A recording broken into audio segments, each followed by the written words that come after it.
You're listening to the Options Insider Radio Network. For more quality options programs, visit www.theoptionsinsider.com or search for Options Insider Radio Network in your podcast provider of choice. Listeners can also access all of our programming through our mobile app, available in iTunes and on Google Play. Don't forget to follow along with your favorite programs and submit your own questions for the hosts at twitter.com/options, facebook.com/theoptionsinsider, or via questions at theoptionsinsider.com. And now, it's time for the show that breaks down the options market. From unusual activity alerts to market updates and trading strategies. If it involves puts and calls, then our all-star panel will break it down.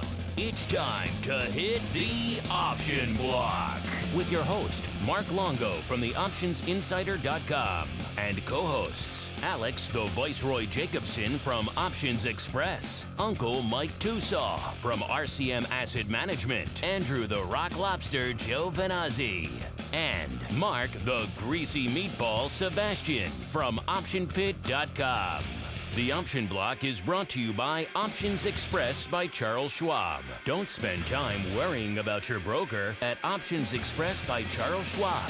Security, stability, and account protection are the most important responsibilities to our customers. Secure account access, enhanced financial protection, entrusted with over $7 billion in customer assets. Established financial stability. Options Express by Charles Schwab lets you trade with confidence. Stocks, options, and futures all in one account. Trade with a specialist. Visit www.optionsexpress.com to open your free account. Options Express by Charles Schwab is a member of FINRA, SIPC, and NFA. All right, everybody, welcome back to the Option Block, everyone's favorite bi-weekly source for all things options related. My name is Mark Longo from theoptionsinsider.com, as well as from a little thing we like to call around here the old Options Insider Radio Network. Quite a few programs for you guys to choose from on said network, including many, many hundreds of archived hours of goodness here of the old Option Block program. And where can you find all that goodness as well as all the other programs on the network? Well, pretty much anywhere you find your favorite audio programs, including, of course, our site, theoptionsinsider.com. Surf on over there, click on the Insider Radio Network tab, and you're off to the races. Or also iTunes, Stitcher, AHA, Mobile, TuneIn, probably forgetting a few in there somewhere. All those places, just type in the name of the show you're looking for, or just type in the name of our network, and it should all come up there for you. And, of course, if all that's too much work for you, just dive into our mobile app, available for iOS, Android, and the Fire OS. No shortage of ways for you guys to join us here on the old network. Check out the programming. And then when you're listening, have some questions, have some comments, send them in. We love to hear from you guys. And joining me on the old program today, starting off with the man of many hats. You know him, you love him, as the Viceroy, Mr. Alex Jacobson from Options Express by Charles Schwab. Mr. Jacobson, welcome back to the old program, sir. Hey, Mark, it's good to be here today, and another demonstration that the market is schizophrenic. Another 200-point up day, and we're continuing to be radically unchanged. Yes. Yes, indeed. Another rally home mode. We had some sell-offs last week while I was off gallivanting in Florida. Now, apparently, we're back in rally home mode. So all you diehard bulls who were perhaps worrying a bit last week, don't worry. All is forgiven. We're back off to the races. Speaking of diehard bulls, we are also joined by Uncle Mike Tosaw from RCM Alternatives. Mr. Tosaw, welcome back to the program, sir. I like the new moniker over there. There's a lot of different monikers. We do a lot of different things. Yes, indeed. I was talking to some of your guys down at FIA last week, hearing all the cool stuff you guys have going on, acquiring new firms and all sorts of plans in a lot of interesting directions. So stay tuned for that. Listeners, you want to check that out yourselves, stay tuned to the network. That will be going up on our interviews feed very shortly. And last but certainly not least, speaking of interviews, a man who did quite a few interviews himself over the past couple of weeks for the old network, Mr. Mark Sebastian from OptionPit.com. Mr. Seabass, welcome back to the old program, sir. Hey, good to be here. Always fun. You know, my long-term goal. This is just the first chink in the armor, and I'm going to take over. It's going to be different. It's going to be a different market, the Option Insider, by the time I'm done. Watch out, Longo. You're gunning for the big chair. Exactly. Just watch out. It is an iron throne full of many sharp daggers. You don't want to sit on it for very long. Not very comfortable. Yeah. Well, long term, my goal is to replace all of the mock turtlenecks with actual turtlenecks. Take that. You wish you could handle such turtleneck authority, sir. No, but all seriousness, well done there out in RCM land last week over there in California. I know you have a few more coming up, so listeners, if you can't get enough of Mr. Greasy Meatball, well, there's more coming your way very shortly. Stay tuned to that interview feed as well as to our special events feed for that as well. But now it's time for us to get rolling with the program. It's time to dive right on into the trading block. It's time to break down the latest topics, trades, and trends in the world of options. It's time for the Trading Block.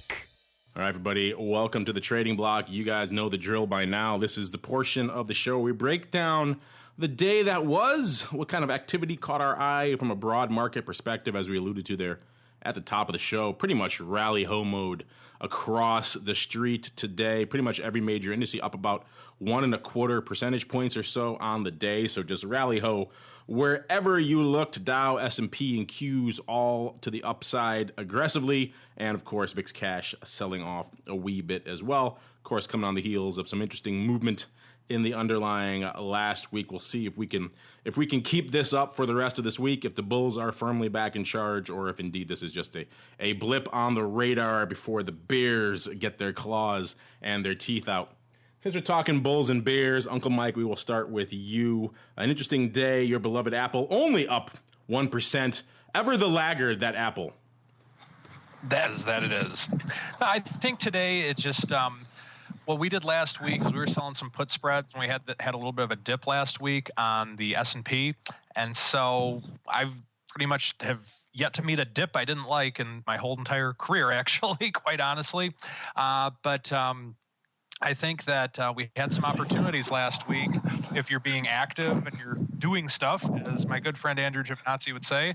And I think that just with the overall market with Apple, if you can be on the right side of the chop, it's very rewarding. However, if you're on the wrong side of it, that's when you really need to be careful.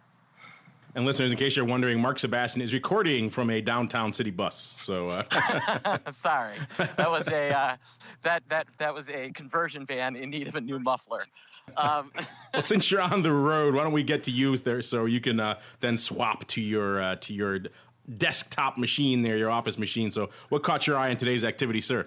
I mean, just this pop. I mean, I never like a market where bad news is good news. That's not I don't think that's healthy, and that's what we're seeing, and that's kind of what the Fed has kind of done.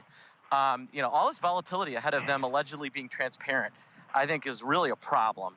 And if they want to be transparent, fine, but come up with a better way to do it rather than putting the market into this meat grinder for a month. It's just kind of silly, and that's what's happening. I mean, I think one interesting thing was, we're up 20, 25 some odd handles today, and the VIX is down, 40 cents? And that's because people are still chasing after options. And why are they chasing after options? Because the Fed. So, I think we could see an interesting week where we touch 18 or 19, which could make VIX expiration interesting. And in that same week, within a couple of days, we could be at a 13 or a 12 VIX, the way this is all lining up. So just kind of nonsensical. Like I said, I hate markets where bad news is good news. Speaking of both nonsense and people wanting to pay up for some options, with our friends over at Goldman, never short of a study to put out every now and then. We always sometimes malign them, talking about their position a little bit, maybe not. We always joke about that here on the old show. Put out a new one today, essentially coming out and saying, quote, long-dated crash put protection on the S&P has more than doubled over the past 9 months. And when they're saying long-dated, they're talking seriously long-dated and seriously crash-oriented. These aren't your 5% out of the money puts, listeners. They're talking about the puts that have doubled in value 55% out of the money puts. So serious crash protection. And these are 5 years from expiration. So if you're buying a 55% out of the money put that expires in 5 years, that is some serious protection you're buying out there, or at least some serious concern you may have at a very, very crazy. I'm not sure that even really qualifies as protection. That's something else entirely when you're getting down that far. So, Mr. Sebastian, I know we always joke about these studies. What's your take on our friends at Goldman talking up the half out of the money 5-year puts? Well, it's a good thing Buffett doesn't get mark to market, because isn't that about where some of his put sales are right somewhere now, in that range. Yeah. You think they're sitting on a bunch of them on their book and they're like, hey, quick, we got to tuck these up. So, it doesn't surprise me. There's, especially with VIX here, you do see people try to say that. One of the pieces that came out of RMC is that the back end of the curve continues to get steeper. So on top of the fact that skew, they think is going to continue to get steeper, they also believe that term structure is going to get steeper as well. So, and that's partially because of liquidity, and partially because of the fact that that's where demand is coming from. Yeah, it's interesting. Speaking of term structure, one of the notes they do make is kind of actually more interesting towards the end of this research note, is that all this doubling in the prices of these essentially catastrophe puts, that's really what they are, is not really, they're not really seeing the same reflection in the credit markets that you usually would see correlating with this sort of increase in concern out there. And they were saying we saw a similar buildup in 2007 ahead of the financial crisis. Read into that what you will. But still a little interesting that they're noting a very, very marked disconnect between these catastrophe puts in the S&P versus some of the other markets that also should be reflecting a similar level of risk if it is indeed out there. So interesting stuff. Mr. Alex, I know you love the broad Goldman studies as much as the next guy. What's your take on this study, and what else caught your eye in today's activity, sir? Well, I think you identified a real important point in the study, and that's that equity markets and the credit markets aren't viewing risk the same way, which I think is real interesting. I think, to Mark's point, it's a precursor to market change. And I know that sounds like a corny line, but every time that I recall that they've decoupled, they do eventually couple back.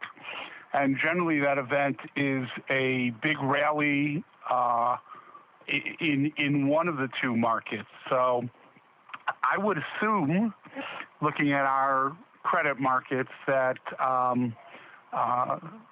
we have a market that's still looking at lower rates. I mean, when you look at the landscape, but in terms of what was going on today was another one of those days where it was up, but it didn't feel up. And again, to Mark's point, you didn't see the big sell-off in VIX. Yeah, I know this is Fed week, but on a 200-point plus move, I would have expected VIX to be trading a 14 handle. And I think this just reinforces what both of you have said, that it's Fed week. There's a fair amount of uncertainty there. Eventually, they're going to raise the short end of the curve here. You can see that in the brokerage stocks. You can see it, mentioning Goldman. Goldman's all-time high, I think, is 197 or so, and they're about 191, 192 here. The brokerage industry is very, very heavily leveraged to rates, and the brokerage stocks seem to be saying rates are going up here because people are demanding the brokerage stock. In terms of individual stock names, the market was up right out of the box today. The big news was the Regeneron Amgen news that the biotechs continue to attract a lot of attention. I think it's a cancer conference that's going on this week, and both Amgen and Regeneron, I think Regeneron was up 20 points today. I think Amgen was up 7 or 8.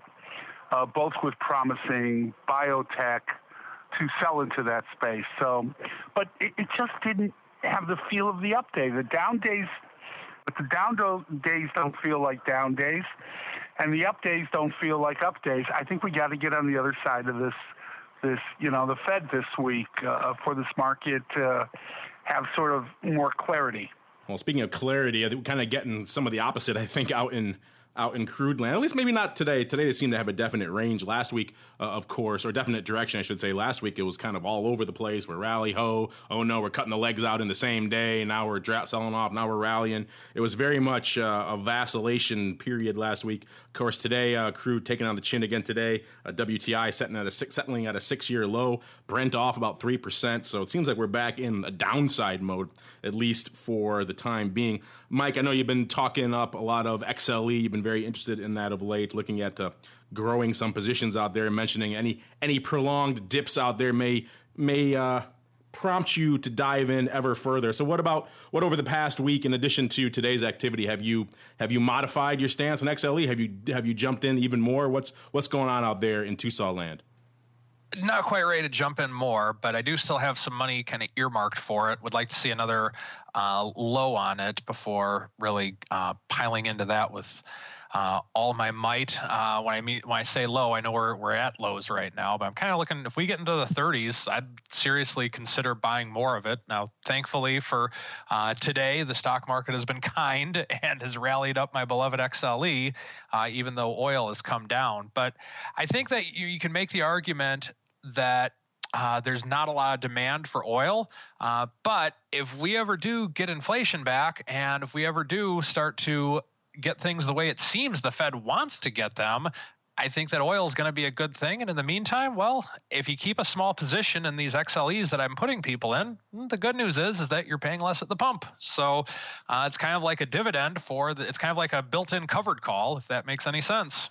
Yep, like we've been saying, everyone's inherently naked short oil pretty much. You might as well have something else on against it. Just to clarify, by the way, I think you meant 30 handle in the big crude, not XLE, right?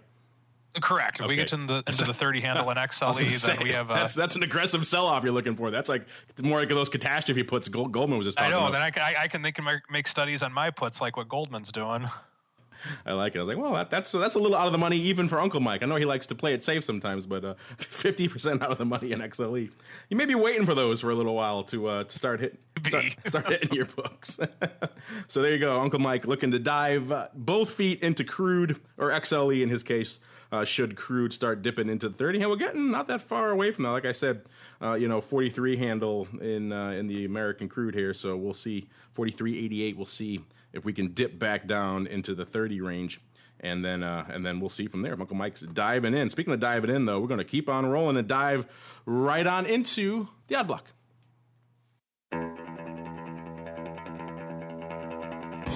It's time to break down the most interesting, unusual, and downright questionable options activity that's been identified by theoptionsinsider.com. It's time for the Odd Block.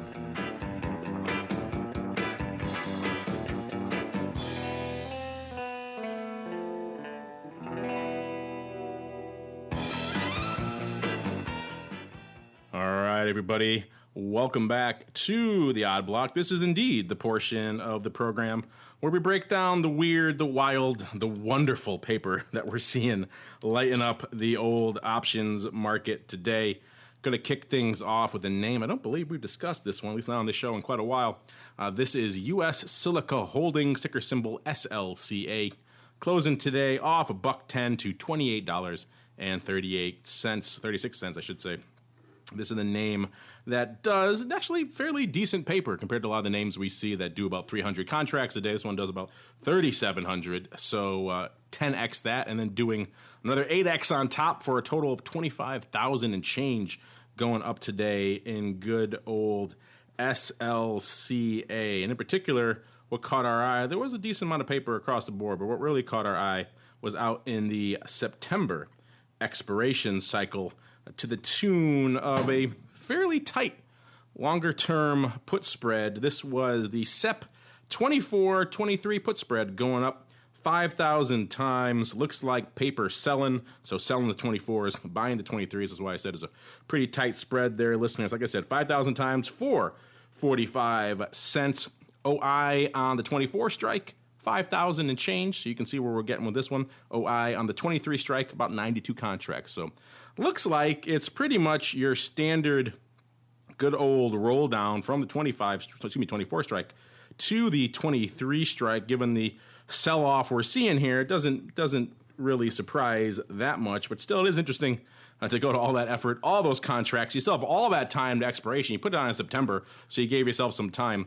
It is interesting that they would choose now, of all times, to perhaps roll this one. Interesting stuff nonetheless. Mr. Sebastian, what's your take here on our friend out here in SLCA, perhaps rolling down some puts? Like, have some patience, guy. Yeah, that's kind of why these things always strike me this way. Why you put it on in September and then roll it the second it starts moving that way? You've been had it on for 2 weeks. Like, slow your roll, dude. And you made 40 cents you made on the strike. So you bought it for $2, you sold it at $2.40, and then you're paying. So you made 40 cents. Then you're paying 45 to put on the put spread. So good job paying an extra nickel to increase your exposure by a penny, by an extra $1. Makes no sense. I don't get it. So it is what it is, though. Yeah, I like to highlight these sometimes, listeners, because people out there, particularly on the retail side, are always, writing in with their issues and their questions and saying, and I have a hard time doing this, or I have a hard time when it's going my way, not adjusting or taking it off, or when it's going against me. And we like to highlight these sometimes, too, to show you that just because they have some cash behind them doesn't mean they're immune to the same issues that plague you guys as well. Like Mark said, our friend here, he put on a set time frame. He gave himself more than enough time. He paid that premium on purpose just to those higher end puts. He chose those higher end puts just to give himself that wiggle room, and then the second it starts moving his way, he should have gone with a weekly at this point if he's going to do this. So yeah, just an odd choice. Hence, that's why we call it the odd block. You can write in, listeners, with your ideas for why you think our friend is doing this, and maybe in a scenario like this, would you do the same thing if you were putting on a roughly 6-month put and it started going your way? Not a ton, just a fraction. Would you instantly be taking it off and rolling it? I don't think so. Well, maybe you would. Give us your reasoning why. We'd love to hear from you guys. Meanwhile, we're going to keep on rolling into a name that's been in and out of the headlines a lot over the past few months. This is good old MSCI Brazil Index ETF, ticker symbol EWZ, closing today right around 29.5 or so. This is the name that, as you might expect, actually does some paper, nearly 70,000 contracts a day. So it's a mover, it's a shaker, doing about 96,000 today. So just lighten it up today with tons of paper. We saw a couple of things, but the first thing we really highlighted came not in the SEP expiration cycle, but a little bit closer to home, actually in the APE expiration cycle, April 28 puts to be precise. Paper, when we saw a block going up this morning of 5,300 paper selling as the day went on, a total of 9,000 have gone up on this strike. Looks like it was a possible long put closer because, again, looked like it was 5,000, was well within the open interest of 8,400 on this strike. They went up for 74 cents, by the way, that first block. Their listeners, looks like they're perhaps taking it and getting out of this strike, but there is more going up now than the actual open interest. Like I said, 9,000 and change versus about 8,400 open on this strike. So it is possible we could have someone piling in here to some opening paper. If you look a little bit on the upside here, we do see the April 31s also going up. The calls, of course, 6,400 times. That's against open interest of 7,200. So that could be closing there as well, or it could be someone legging into perhaps new paper, a new risk reversal, a new strangle out here in EWZ. A lot of interesting stuff, perhaps to mull over there. We'll have to check the OI tomorrow to know for sure, obviously. But still an interesting one. Initially leaning towards a close, now with the additional volume, perhaps not. Mr. Seabass, where do you fall on this? To close or not to close, sir? Yeah, probably a close. I mean, if you look at what's going on over in Brazil, I mean, it's certainly not a pretty picture right now. And, maybe this is a sign that somebody thinks, things are starting to stiffen up or something. Who knows? But, yeah, it's a close. There you go. Mark Sebastian says definitively it is a close. So, therefore, it must be a close. All right, moving on to our final name, getting low down here in the old odd block with Lowe's Companies. Of course, ticker symbol LOW, closing today right around 75.5 or so, up about $1.25 actually, or nearly 2%. So not a bad day here for good old Lowe's. These are, of course, the home improvement retailer. Don't think of the other myriad Lowe's companies out there. And, of course, this is the name that does about 6,700 contracts a day, doing about 16,000 today. So a very, very robust day here for Lowe's. In particular, what caught our eye was the old, well, not upside so much, but actually at the money, some at the money call love today. In particular, it was the March 75, so pretty much right there at the money strike, going up. When we first profiled them in one block on the Philly for 84 cents. This is someone came in just pretty much right off the offer, so just about lifting the offer to scoop those up. They went up pretty much right away, and they were 96% bid within not too long after that. They went out 91 at 99, so the stock rally, these calls did all right. Obviously, these are at the money, in the money calls now, so not surprising on those. There is some open interest here, about 9,500 contracts open interest, so it could potentially be the old covered call writer deciding, hey, we're blowing through my strike, time for discretion to be the better part of valor and closing it up. Or it could be someone perhaps deciding to load up on some ATM calls. Mr. Seabass, take us home. Where do you fall on this? Covered call writer closing or someone swinging for the fences here? You know, I'm looking here. A lot of the covered call writes were not in this size. So, you know, this was a lot of volume, and the biggest kind of single volume day that we've seen is 5,000. So, you know, it could be one guy covering, but it looked like a bunch of people piggybacked him because there was a ton of volume on that strike today. So my guess is it could be a little bit of both. You know, a guy covering and then a bunch of people saying, "Oh, smart cover. I think I'm going to buy some of these calls." So I think that's what it could have been. Yeah, it could have been the same with the other one, too. Like we said, we profiled some initial block going up and then more going up beyond the open interest after the fact. So that could have indeed been the case here as well. The big fish goes through, the little fish flock behind him and say, oh, I like that one. I'm going to get me some of that as well. Either way, we'll know for certain tomorrow. Meanwhile, we're going to keep on rolling right on into the fancy hat portion of the show and also fancy watches. Yes, it's time for the Xpress Block.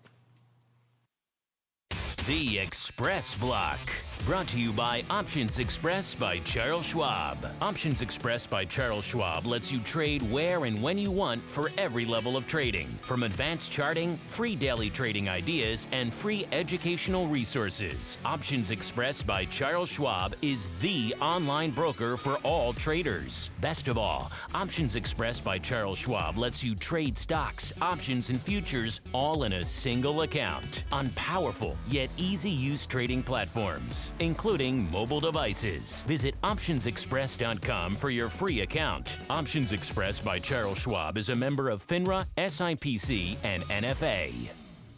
All right, everybody, welcome to the Xpress Block. This is indeed the portion of the show where the Viceroy takes the reins, I take a bit of a rest, and he takes us behind the scenes into the land known as Options Express by Charles Schwab. Maybe a little bit of tech update, maybe a little bit of what's trading update, maybe a little bit of some client inquiry, some client questions, or perhaps some cool new platform upgrades. All of that rolled together into the Xpress Block. Mr. Viceroy, where are we headed today?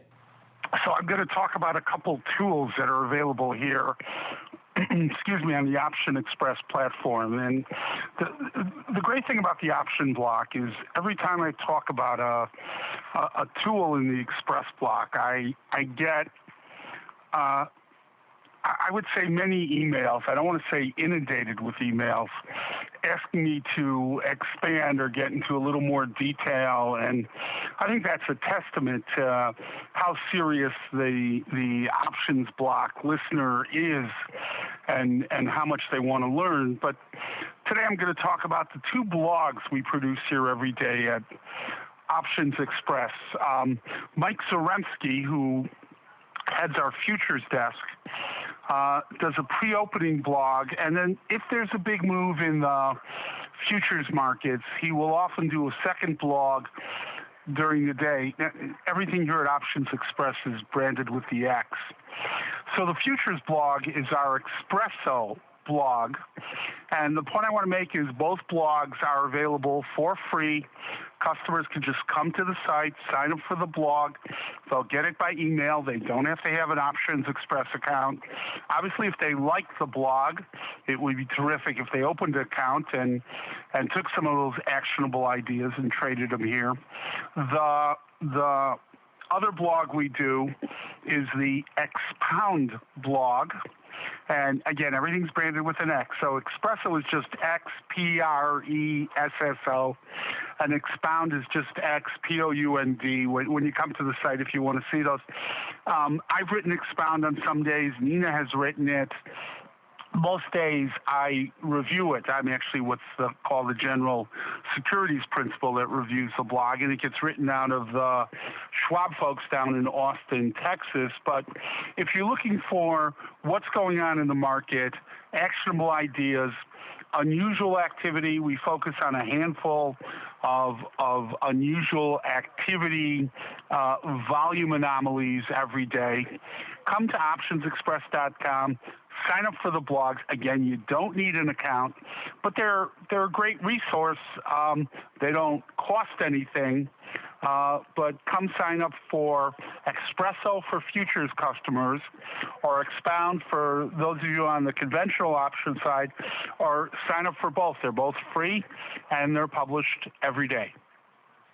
A great tip there, sir. A lot of people, they think of OX, they think of the great tools, they think of customer service and all that stuff. They don't think of content. You guys actually are a great source of content. In fact, we feature some of that stuff you were just talking about, the Xpresso in particular, on the Options Insider as well. So a lot of places you can find that stuff. We used to have Xpound. I don't believe it's up there anymore. But of course, you can always find that stuff over there on the mothership, optionsexpress.com. Like Alex said, don't even have to be a client. That's how much they want to get that content out to you. So head on over there, sign up, and tell them the Option Block sent you. They'll love to hear it, and so will we. Meanwhile, it's time for us to keep on rolling right on into the Uncle Mike block, a.k.a. the Strategery block, a.k.a. the Strategy block. It's time to dispense options wit, wisdom, and education. It's time for the Strategy Block. All right, everybody, welcome to the Strategy Block. This is, of course, the portion of the program where Uncle Mike grabs his stone tablets, a smoking jacket, a bubble pipe, maybe lights a roaring fire, of course, getting to that warm period of the year, so maybe not so much with the fire, and then sits down, perhaps a nice hot cup of milk in his hand to dispense some options, wit, and or wisdom. And Uncle Mike, I know a lot of us, myself are included, are really looking forward to your presentation today, because I know I, for one, have really been looking forward to some of your strategies for how you really like to blast out those far, far out of the money puts in XLE, sir. So by all means, sir, have at it. Regale us. Man, I'm not going to hear the end of that slip of the tongue for a while, am I? All right, so on XLE, if we go down a little bit more, I think I'm going to start to write now. Just kidding. So what I want to go through today is a trade that I made last week on SPY. I want to highlight it a little bit, and I actually broke one of my trading rules today, and I'm going to explain why I did it and why I would do it again, and why it's in my provision of rules, so to speak, of when it's okay to break the trading rules. On Friday the 13th, wonderful day for trading, apparently, I got into the SPY 202-199 put spread. Sold the 202, bought the 199 for this front week. And so on that, I collected 50 cents on it. And the premise behind it was that the market had come down. And so it was a good time to sell a put, like I have spoken about on this show many times, something that I've been doing for a long time and just part of what I do.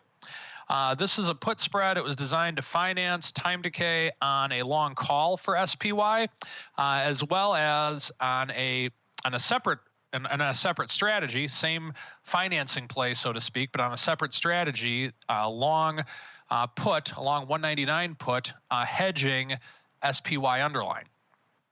So what we do is we try and sell, create some way of collecting time decay to finance the cost of the protective put and or the long call, depending on which strategy that you're in. Typically, the ratio with which we use is one put spread per every 100 shares of stock, or one put spread for every one long call option. There's always exceptions to the rule, but that's pretty much the simplified version of it. Occasionally, we have sold some covered calls this year, not too frequently, but we have. But for the most part, our typical preferred MO is to take additional money and use it to do some type of a put spread, whether it's a calendar spread, whether it's a vertical, whatever the market is dictating. So getting back to the trade itself, we sold the put spread for 50 cents on Friday. General rule that I have for getting out of short verticals or just short options in general is once you can collect 80% of the potential profit, then that's when it's time to get out. So with that, we had come up a little bit today, so I had put in my order book to close out this put spread for 10 cents. By doing that, we got in at 50 cents, get out at 10 cents, move on with life. There's no reason to try and fight for that additional 10 cents. There's other ways to make money. By hanging on to that 10 cents, I think it would be better served to wait for the market to pull back again and maybe sell another spread, or if the market goes higher, sell a call, whatever the case may be. But it's not worth the 10 cents because of the fact that it's just not. We've talked many times on this show about the horror stories of people trying to go into expiration with short options. And if you're levered, which in this case we are for this specific trade, it's just a bad idea waiting to happen. Now, towards the end of the day today, looked like I was going to come close to my beloved 10 cents on this put spread, but I did not. So towards the end of the day, I made a decision. And the decision was based upon risk reward. I could get out of this put spread right now for 16 cents, or I can wait overnight, hope for either a little rally tomorrow, and maybe time decay sets in, and maybe the VIX comes off a little bit. Who knows? I can hope for those things, but the potential hope of what I was doing was one of those three things happening, or maybe all of those three things happening in some way, shape, or form. I was trying to get an additional 6 cents to get my profit target for the week. Now, there's something to be said for staying disciplined in your trading rules, but it came to the point to where overnight risk is a big factor in this marketplace. And so I'm of the school of thought that it's okay to break your rules if it is to be more conservative. So in this case, I was giving up 6 cents of potential profit from my original plan. Now, the reason with which I did it was because of the fact that for 6 cents, I didn't feel comfortable hoping that one of those three things with which I just mentioned would happen overnight, when in reality, probably not going to get down to the 202 level on SPY. It could happen. You never know. But I'm not willing to risk $2.94 for the potential benefit of 6 cents, so to speak. So in this case, I got out of the trade early, probably about 2 minutes before the close, and we took a profit this week. Now, what I'm hoping now at this point, if the market continues to rally, I'm totally fine with that. We're still long the call. We're still long the married put along with the long underlying. We're prepared for that. Should the market go down again, then I'm right back to where I started. I can possibly sell another put spread if volatility cooperates. Or let's say this really is the big one, Elizabeth, as Alex alluded to a couple of weeks ago on the show. The great trader Fred G. Sanford. Let's say that this is the big one, Elizabeth, and the market continues to go down. Well, I'm out of the put spread anyway. We're hedged on the underlying for SPY. And on the long calls on SPY, the financing that we've been able to do so far this year has reduced the cost basis very significantly to where, let's say that the market did in theory go to zero, the bite wouldn't be so bad at this point because of all the money we've been able to take off the table doing these put spreads. So bottom line is that I think that somewhere in your trading rules, no matter what you're doing, you should allow yourself to break trading rules if you have a good reason. And if you don't have if your good reason involves taking money off the table a little bit early to try and not fight for the last 6 pennies, I think it's worth it. I think that if you try to be a perfectionist trader, you're asking for trouble. And today was an example to where, no, I didn't get my 40 cents of profit this week. I didn't get my 80% of the underlying premium with which I sold. But what I did get was I got 72% of what I could have gotten, and I'll take that. Perfectionist trading typically doesn't work too well. And that is the strategy block for today. Uncle Mike, you crazy rule breaker, you, sir. I'm paying nuts, up for those I? puts. Do you wear a black leather jacket when you do that, sir? You have your hair greased back. You're a rebel. I'm smoking Camel non-filters while I'm doing it, too. Drinking whiskey. Now, seriously, when do we start blasting out the out-of-the-money puts in XLE? That's what we really want to hear about. So, no, I'm just kidding. I'm gonna put orders on to sell a bunch of like 35 puts at a penny tomorrow, just to appease you. If you find a good bid out there, by all means, sir, strike while the iron is hot. But I think what you're saying there about adjusting up the short puts is very topical. We, of course, have discussed that at length, particularly recently here on the program and some other programs on the network. People have been writing in with questions about these, particularly some of these out-of-the-money options and how they decay. We've referred to it recently on some listeners writing in and going back and forth, some interesting stuff. Mark, of course, has a whole chapter on that in his book there about how these out-of-the-money options don't decay the way you'd expect, and people end up holding the bag, waiting for that last dime, like you were talking about, to come out of these options, and it takes a heck of a lot longer than they thought. So they have the opportunity cost of other trades they could have done in that meantime, and of course, the chances are they may not get it. It could go the other way, and they give it up all the time. So we always say here on this show, pigs get fed, hogs get slaughtered. In your case, Uncle Mike, the trade went mostly your way. Take it off. Pay up that extra 6 cents. Go for it. I don't think at the end of the day you'll ever really not lose sleep at night doing that. Whereas the other way, I know a lot of people have lost a lot more than sleep doing it the other way. So good stuff, Uncle Mike. And now, because you still have a little bit of time, we usually do it on Thursday. I want to make sure you guys get featured on the show whenever possible as well. So let's dive into a quick Monday edition of the Mail Block. It's time to take your seat on the All-Star panel as we read your emails, tweets, Facebook messages, website comments, and much more. It's time for the Mail Block. All right, everybody, welcome to the Mail Block. Like the name implies, this is the portion of the show where you guys get to join in, send in your questions or comments. We got a bunch of them, but a couple of them here actually are along a very similar theme, so I'm going to read them both together. Going to start off with, and I apologize for this name if I butcher it, Rahul Tondulkar. I love that as the audience for the show continues to grow, we get people from all over the world writing in, and I love it. So if I butcher your names, I do apologize. And he writes, "Hey guys, I want to know how much." Bit of an interesting kind of abstract question. He wants, hey guys, I want to know how much minimum open interest is required to say that the option has liquidity. Can anyone please help me out?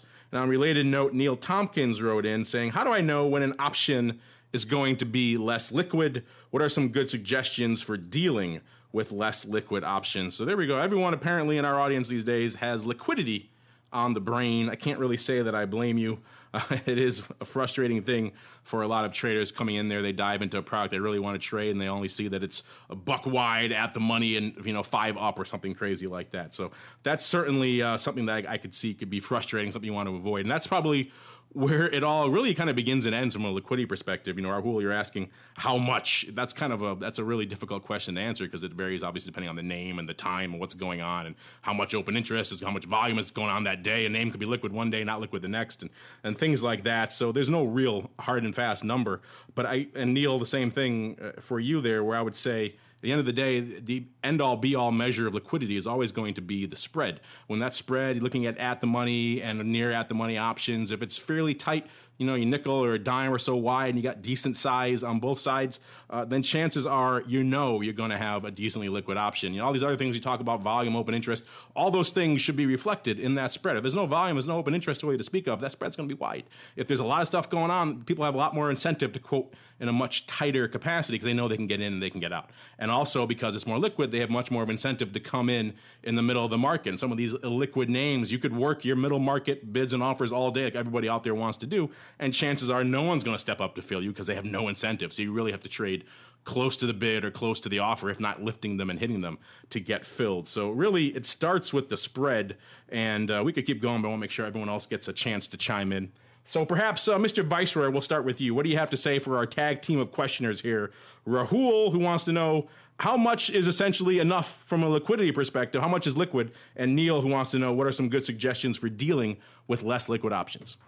So 2 suggestions. If you want a ballpark open interest, I'd say at least 500 contracts. But as soon as I said that, let me tell you why it's ballpark. Because open interest, in my experience, has been a better indicator of the ability to exit, not the ability to enter.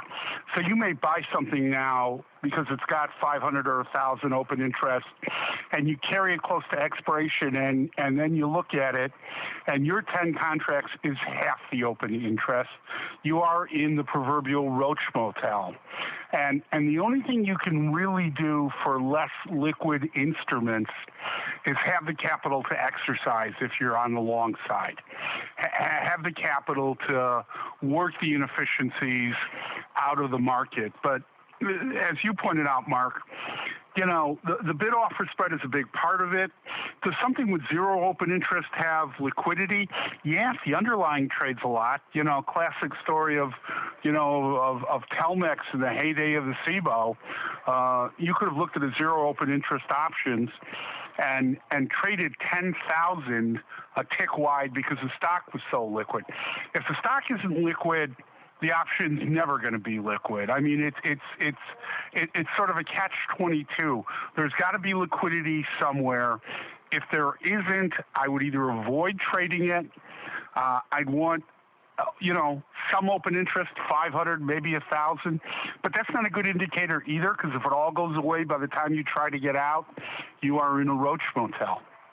Yeah, good point about volume versus open interest. A lot of people conflate the two, particularly when they're first coming to options and they see only has a little bit of open interest, but man, it could trade back and forth quite a bit, like in that name you just described, in which case it could still be very liquid, and it could have a ton of open interest, and it could really be one guy blasted out one trade, and he's sitting on it for the next 6 months, and there's really not a heck of a lot else going on. So make sure you don't fall into that volume versus open interest trap there, listeners. And I could hear you burning up the line here, Uncle Mike, so I'll toss it to you now. What do you have to say to our dual questioners here, Rahul and Neil? All right. Guys, this is the way with which I would look at it. When do you know if the options are liquid enough to trade? And if you look at it and you have to ask if they're liquid enough to trade, then in my opinion, they're not liquid enough to trade. With that being said, I personally like to stick to things with a lot of volume to where it's a non-issue to me. There's plenty of instruments out there that have a lot of liquidity that you can make a trade on. I've never run into anything on Apple where I had a lack of liquidity, and I trade a lot more than 10 lots. Same with SPY, same with GLD, or any of the things with which I talk about on the show. I've never had any issue with that ever. Now, with that being said, there are some things that you may want to trade that really don't have a lot of open interest. Occasionally, some things that I'll do is, let's say I'll find a stock or an ETF that's not very liquid with the options, but I want to have exposure to it. One thing that I've done, MOO, I don't have any positions in it now, and I haven't for a few months, but it's very illiquid with its options. One thing that I've done with it in the past is I've sold puts on it, and I had just simply say, okay, if the put doesn't expire worthless, I'm fine owning the underlying because I liked the underlying at the time. Now, I haven't done it in 6 months, but I had a pretty decent run doing it with a smaller amount of client money over the course of the last couple of years. But I was totally fine letting the underlying get put to me, and I had absolutely no intention of closing out the option trade. I had the money to back it up in the underlying, or I had the buying power to do so with what we were doing. But to answer your question in short, if you have to ask if it's liquid enough to trade, my opinion is that it's not liquid enough to trade. Speaking of deep and liquid, Uncle Mike's XLE, SEP 40 puts, 9 bid. Go for it. Have at it, sir. 235 open. Too high risk. Too close to the money. Too close. Yeah, that's as low as I can get at anything near term. I can't get down to the actual 35 strike. I'll keep looking for you, sir. Meanwhile, Mr. Sebastian, anything to add here for our friends who have liquidity on the brain? Well, just be aware of how long the issue's been out, whether it's being actively quoted. The quote size can actually be a really good way to look and see whether something's liquid. Because you never know when something's about to pick up. And there are some really weird things that you would expect to be liquid that aren't, and some weird things that you would expect to be completely illiquid that are. One of the things I always laughed about was that, it was easier to get a tight market in some of these crazy biotechs than it is in Coca-Cola sometimes.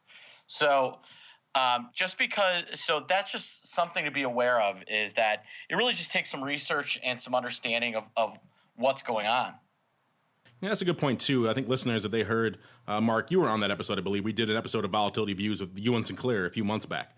And he made a great point about how people sometimes overestimate the amount of liquidity that is actually available in the options market. Particularly, you're right, in some names it may even surprise you. Once you start getting a few strikes or a few months away from front month at the money, that liquidity can drop off a cliff fairly quickly. So it is something to pay attention to, even in names that you may assume are very robust and liquid. And they may very well be in and around the front month and those at-the-money strikes. We start getting a few handles away or a few months away from that, and that liquidity is going to dry up quite a bit. So bear that in mind in these names that you're looking for. Don't assume everything is going to be as deep and liquid as the front month at-the-money options are, which is typically where the lion's share of any liquidity is really going to be centered. Well, great questions, everybody. I want to make sure you guys, Rahul again and Neil, get your thanks, because great questions, everybody. But now we're going to keep on rolling right on into our final segment. It's time for Around the Block. It's time to tell you what we'll be watching on our trading screens until the next episode. It's time for Around the Block. All right, everybody, welcome to Around the Block. This is indeed the portion of the program where we break down what we're keeping an eye on for the rest of this week. Perhaps while he's searching high and low for some XLE puts to blast out. Uncle Mike, what else do you have on your radar, sir, for the coming week? Looking for new all-time highs in the S&P. We got a shot at it depending on what the Fed news is today, or not today, but what the Fed news is this week, and want to see if that happens. The other thing that I'm finding interesting is, not to steal Alex's thunder, but just looking at the rally in IEF and TLT today. Curious to see how that reacts after the Fed meeting, or after the Fed notes are out. So we'll be watching that. And then if I can get some decent premium on those 35 puts on XLE, then good gosh, you're making me think here, Mark. I like it. You're going to start breaking those rules again, aren't you? I need for that far out of the money puts to. One of these days, I want to make it onto the odd block one of these days. You know, you've been there a few times. That's been you smirking behind the scenes as your 10,000 lot was being discussed on the odd block. So don't you play that card with me, sir. I know you've been profiled there a few times, stealthily, of course. We didn't know it was. It must be on those Dollar Generals. Yes, all DG all the time, sir. That's where you really sling your size. You talk Apple, you talk a good Apple game here on the show. DG is where you do your real business, sir. We all know it. It's all a front, yep. All right. And Mr. Sebastian, what are you keeping an eye on for the rest of the week, sir? No, like I said, I think we're going to see a VIX of potentially 18 or 19 and a VIX of potentially 13. I think there's much ado about nothing. I wouldn't be surprised if we see the 10-year make a run at, especially with this run of the dollar. I wouldn't be surprised if we see the 10-year note make another run at 2%. There you have it. Thank you for that, sir. And last but certainly not least, Mr. Viceroy, in between trying on some fancy hats and I know holding out hope for that watch. What else are you keeping an eye on for the rest of this week? Well, first, I agree with both my esteemed colleagues, and as soon as we're off the call, I'm going to call Tom Brady and see if we can get him to list the 32.5 in the XLE. There you go. Use that power for good. Yeah. Couple things. Big rally in Europe today because of the Euro. DAX hit a new high, and I know this is when everybody rolls their eyes, but looking at rates, looking at the 10-year, I agree with Mr. Sebastian that we could revisit maybe even a 190, a 180, given the strength of the dollar. And to Mike's point, taking out 18,000 on the Dow, we've been in this dramatically unchanged range where if you kind of look at the long perspective, the market hasn't done anything. If you're trading the weeklies, you're either making a lot of money or losing a lot of money, depending on which side of it you're on. I think new highs, but I think we could still meander a little bit waiting for the first rate increase. I think after that point, the market moves a ton higher. VIX trades down into the 13, maybe 12, 11 area, and that's what I'm looking at. All right, sir. Thanks for that. And that is going to do it for the Around the Block segment It's also going to do it for this episode of the old OB. But before we go, as always, I'm checking with each of my cohorts here on the old All-Star panel, see what they're working on that may interest you. Uncle Mike, we'll start with you. I know you guys over there at the newly rechristened RCM Alternatives had a big event up there in Minneapolis last week. How did that go, and what else is coming down the pike from RCM these days? Oh, it was the best event in the history of all events, with the exception of when Alex Jacobson used to speak, when I used to watch him back in his ISE days. With that, we got events coming up in Chicago, Boston, Houston, Miami. Tune in to rcmfutures.com for more information on those. And then also, I do have a promise out there. I will not sell any XLE 35 puts, but if you are looking for someone to work with, even if you have about $500 a month to invest, feel free to give me a call at 312-212-3531 or send me an email at mtosaw@rcmfs.com. 35 puts, a little crazy. Let's talk 40 puts. That's where I think that's closer to home for you, I think. So we'll look there for you. But in all seriousness, you think that's the 40 is my that's sweet where the spot, action is. That's where your sweet spot is. So I can see the gears turning through the Skype machine here. But I do like the fact that you guys are RCM bucking the conference trend. Everyone's heading south this time of year. You guys going north to Minnesota. So there you go. I bet you had a pretty good turnout because no one else is doing conferences up there. I like it. Way to buck the trend, sir. Contrarian in the conference business. That's what we're about. All right. And Mr. Sebastian, what's coming down the pike in the land? Oh, the pit. Yeah, we got lots of fun stuff coming out. Just come and check out our blog. Go to theoptionpit.com/events. Andrew just wrote a real interesting one on Netflix today that I'm reading right now. So check out the blog, optionpit.com/blog, and you will find happiness. So I bet you he said pretty much just buy all you can at $4.20 or so. Is that what the blog was about? Are you saying, what was that a pot reference? I actually meant Netflix, but whatever floats your boat, sir. Whatever's going on over there in Riverside, we won't judge. If they did just pass medicinal marijuana in Illinois. You're like, wow, you're speaking my language now. So before we get down that rabbit hole, see what Sebastian really is up to out there in the hinterlands of Chicago. Last but not least, we shall head on over to the land of the Viceroy. Mr. Jacobson, what is coming up in the land of OX, education, and live events? So just a couple of events I'll showcase. Saturday, March 28th, Jimmy Rouzan and the crew will be live from the Big D, Dallas, Texas. They were in Phoenix this last weekend, had a good crowd. Great event. Jimmy will be in Dallas March 28th. Tomorrow night, now I know the show goes up post during the day, but I have two evening presentations this week, back to back. Now they're the same presentation; they're done live. But tomorrow, Tuesday, March 17th, in the evening, I'm doing a trading iron spreads. And I'm doing it again on the 18th. The reason I do those in the evening is for, folks who obviously are busy during the trading day, but also for the international customers who requested some stuff in the evenings. Also, March 18th, during the day, we're going to do the Idea Hub for futures options. And then later in the day on the 18th, Nina's going to do hedging with puts in IRAs. All the events at Options Express are free. They're ahead of the login. Come to optionsexpress.com and just click on the free education tab. There you go, listeners. The Viceroy is loading you up with all the content you can handle. I know you guys out there love those iron spreads. You can't get enough iron condors, and if you're like me, you're partial to a good iron fly or two. So surf on over to optionsexpress.com tomorrow on Tuesday, March 17th, and you can check out the Viceroy live, not in person, but virtually. And, of course, let him know you came from the Option Block. He'll love to hear you. And on behalf of the Viceroy and Uncle Mike and Mr. Sebastian, and indeed myself, I want to thank all of you out there in the listening audience for downloading and streaming and subscribing to the show and for sending in such great questions. Keep them coming. And we'll see you next time right here on the Option Block. The Option Block was brought to you by Options Express by Charles Schwab. Don't spend time worrying about your broker at Options Express by Charles Schwab.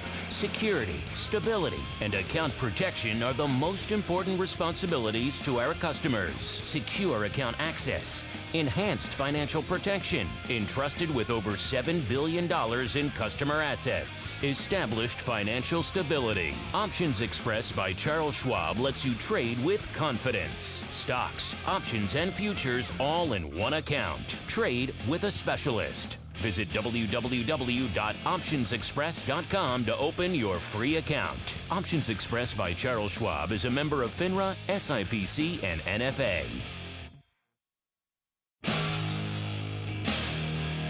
The preceding program was a production of the Options Insider Radio Network. For more quality options programs, visit www.theoptionsinsider.com or search for Options Insider Radio Network in your podcast provider of choice. Listeners can also access all of our programming through our mobile app, available in iTunes and on Google Play.